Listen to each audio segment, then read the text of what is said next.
Olá, meu nome é João Holanda, sou médico ortopedista especialista em cirurgia do joelho. Vamos falar agora a respeito das lesões no menisco.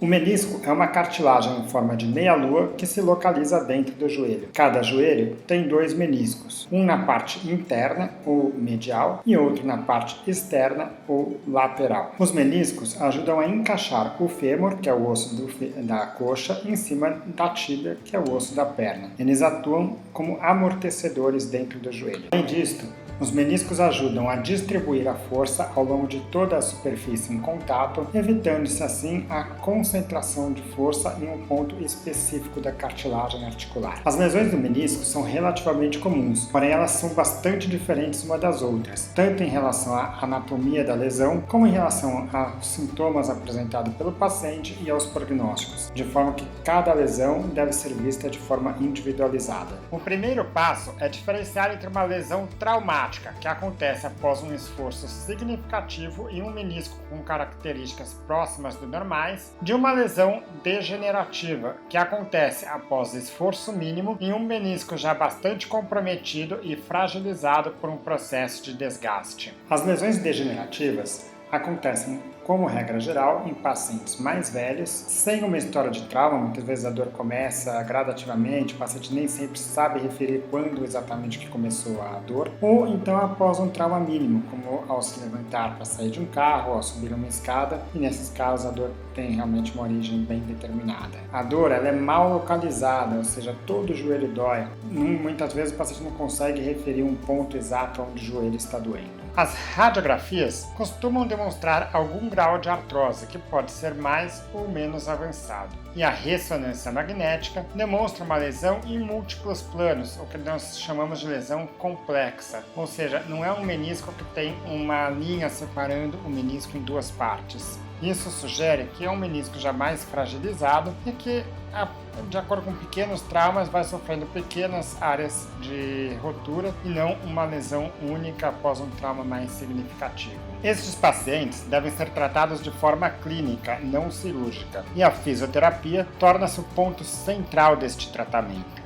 Realizar uma cirurgia para a retirada do menisco em uma lesão degenerativa, principalmente naqueles com casos com artrose já mais desenvolvida, tendem a levar a uma piora na artrose, no desgaste e muitas vezes a uma piora bastante significativa da dor, de forma que realmente é um procedimento que deva ser evitado sempre que possível. Já as lesões traumáticas acontecem após um trauma de maior energia, muitas vezes um trauma esportivo. A dor ela é melhor localizada, o paciente costuma conseguir colocar um dedo apontando onde está exatamente a dor. Na fase aguda o joelho fica inchado, muitas vezes passada essa fase inicial o joelho desincha e a queixa de travamento ou bloqueio articular também é comum. As radiografias tendem a ser normais e a ressonância magnética mostra uma imagem de um menisco com um ponto de clivagem bem nítido, dividindo o menisco ao meio. Nestes casos, a indicação de tratamento tende a ser cirúrgico,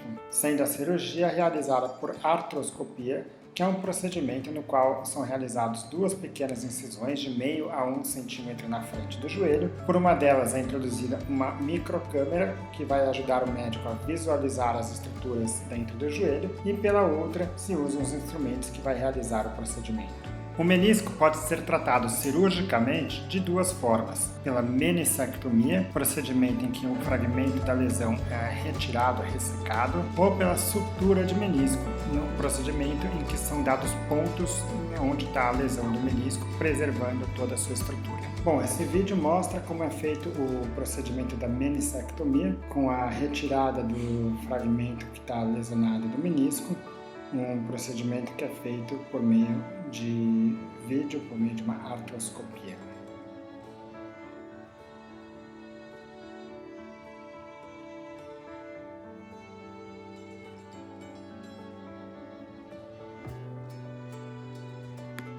No pós-operatório, o paciente pode apoiar o pé no chão, dobrar o joelho dentro do seu conforto.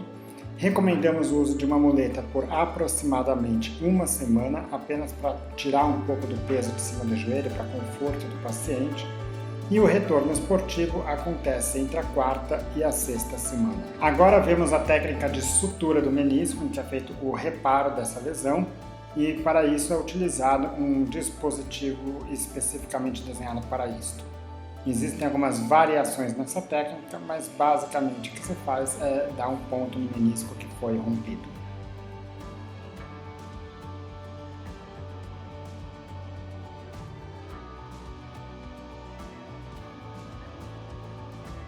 No pós-operatório, o paciente fica aproximadamente 4 a 6 semanas usando uma muleta, deve evitar movimentos de agachamento em que usa o joelho muito dobrado com apoio do peso em cima do joelho, e o retorno esportivo acontece aproximadamente com 4 meses de pós-operatório. Veja que é um procedimento com uma reabilitação bem mais complicada do que uma meniscectomia, mas ainda assim, sempre que for possível, devemos dar preferência para a sutura de menisco, pensando na saúde da articulação a longo prazo. Veja aqui que ao se retirar um grande fragmento do menisco, a função desse menisco de alguma forma é perdida, e o peso que antes era distribuído em toda a articulação passa agora a ser concentrado em uma pequena área da cartilagem, aumentando assim o risco de se desenvolver um desgaste, uma artrose no futuro. No caso da sutura, toda a estrutura do menisco é preservada, assim como a sua função. O prognóstico a longo prazo ele é bem melhor.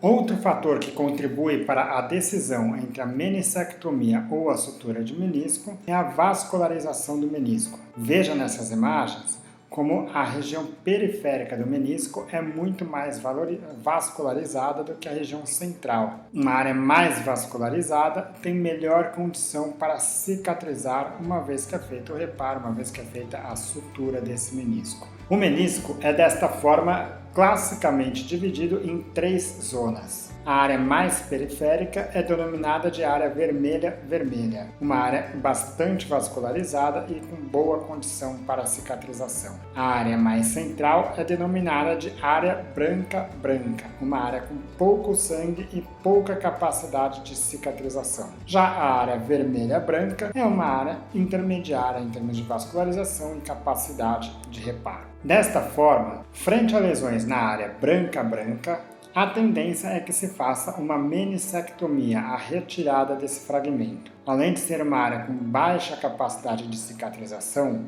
nessas lesões boa parte do menisco acaba sendo preservado. A função do menisco é pouco comprometida e o prognóstico a longo prazo tende a ser razoavelmente bom. Já no caso das lesões que acontecem na área vermelha-vermelha, além de terem uma melhor capacidade de cicatrização, caso se opte por fazer uma meniscectomia, a maior parte do menisco terá que ser retirado. O menisco perderá praticamente toda a sua função e o risco de desenvolver artrose será bem maior. Portanto, a tendência é muito maior para a meniscectomia nas lesões na área branca-branca e para a sutura do menisco na área vermelha-vermelha. Por hoje é isso, obrigado pela visualização.